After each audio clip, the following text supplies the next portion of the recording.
So after months of what's been described as vaccine nationalism and hoarding, the rich world, or rather the rich nations of the world, the G7 countries, have now pledged over $7 billion to the covax scheme that's securing COVID-19 vaccines for the less privileged. The United Nations has warned that global vaccination drives will not be fully effective unless every person in every part of the world has been vaccinated. The executive director of the One campaign in Africa is Edwin Ikhuoria. He's joining us live now from Abuja, Nigeria. Edwin, a very good evening to you. Great to have your time, because the announcement yesterday by the G7 countries came just hours after you released your own study into the hoarding, and you were saying the richest nations of the world have in fact over 1 billion doses than they actually need. Yes, that's definitely true. And when we see the population of these countries themselves and the total number of doses of vaccines that they have already purchased in terms of the vaccines that are already approved or are being circulated right now, we see that close to, or at least 1 billion doses in excess. That is, if you vaccinate at least 75% or 100% of the population. And so we see a complete, though we say they made the bet first by investing before the vaccines got approved or before the vaccines succeeded. Now that we have succeeded, these vaccines that have succeeded, what they have is excess. And that's why we are basically calling attention to say it is time to begin to release or at least give out those excess doses of vaccines that they have for themselves. Well, the G7 leaders then saying they're raising their contribution to the covax scheme, which will help the poorest of the nations get COVID-19 vaccines, to about $7.5 billion. Does that change the picture significantly? Are you happy with that? It does help, but it's not enough. I mean, again, COVAX is trying to vaccinate about 20 to 27% of population in the lowest income countries. But 27% will not give us herd immunity, right? So if you vaccinate at least 60 to 70% of the people, that is when you receive herd immunity that really allows this pandemic to close down. But so COVAX is one bit, but there are other needs in other countries. You know, they need to get at least 60 to 70%, like the African Union is trying to reach at least 60 to 70% of its population with the vaccines. So with COVAX alone, we are definitely not anywhere near, the quantities we need. And so that is why we are calling for this donation of the excess they already have purchased right now. And there is some signs that are promising. I mean, just yesterday, Boris Johnson, opening that G7 summit, said that the UK would indeed donate its surplus doses. You've got the French President Emmanuel Macron speaking about how Europe and the US need to send up to 5% of their supplies to the developing world. The question then becomes, how do you convince each and every one of the nations that are hoarding vaccines to do the same? Because it is in their own self-interest. That is the thing.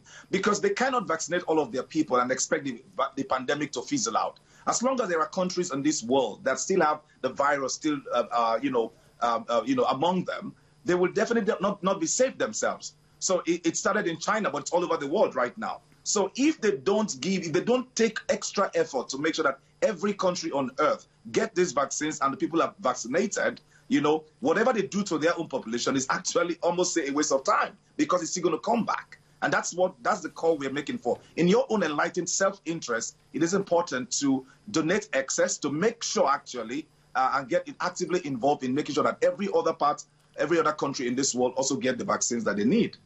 And let me ask you this then, Edwin. How do we prevent the COVID-19 pandemic becoming ultimately about survival of the richest? Is it that we need legal frameworks? Because goodwill has so far not really worked. No, there's nobody that can legislate this right now, because the richer nations who actually call the shots in the multilateral framework are the ones holding the vaccines, are the ones, buying up everything that currently exists. So if they don't come behind it, it's not going to work. I don't know what legal framework we're going to create around that. But what makes sense is that for them, they cannot even continue life, if others don't get vaccinated. So we understand the apprehension, we understand the need to vaccinate your own people, because every country will want to take care of their people first. That is true. But in the strategic reasoning, in terms of, reasoning in terms of how does this pandemic, get out of our way globally, they have to think about not just their people, but everybody else, anywhere else in the world, as long as the virus exists. And that is the reason why thinking globally is the only way out. And if they don't get it yet, honestly, I really don't know what else we can do. But I think there are promises right now that moving in the right direction, especially with America's coming into the multilateral framework, we think the signs are quite promising. Are you worried at all about how there's not been a massive rollout yet of the covax schemes vaccines right across Africa? We're seeing the development of variants. There was the one first found here in South Africa that's been quite dominant in the country. A lot of other international nations saying that they're worried about its spread and just how virulent it is. Do you worry at this stage that by the time that some of these vaccines reach the poorest of the poor, the variants would have caused such a complication that the availability of doses may not even be a real solution or real help? You just hit the nail on the head. The longer it takes for the vaccines to get to the poorer countries, the more there is mutation, and the longer we deal with the pandemic globally.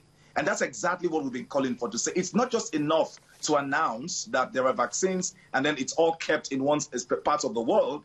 The longer it stays and doesn't get to other parts, the longer the virus mutates. And that is the real worry that we have.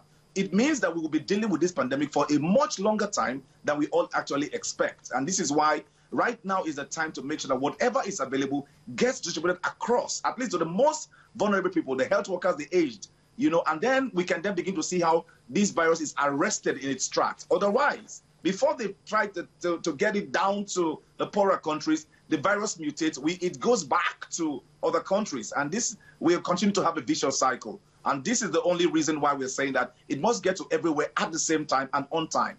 Edwin Ikhuoria, speaking to us from Abuja, Nigeria. Good to speak to you, sir. Thank you.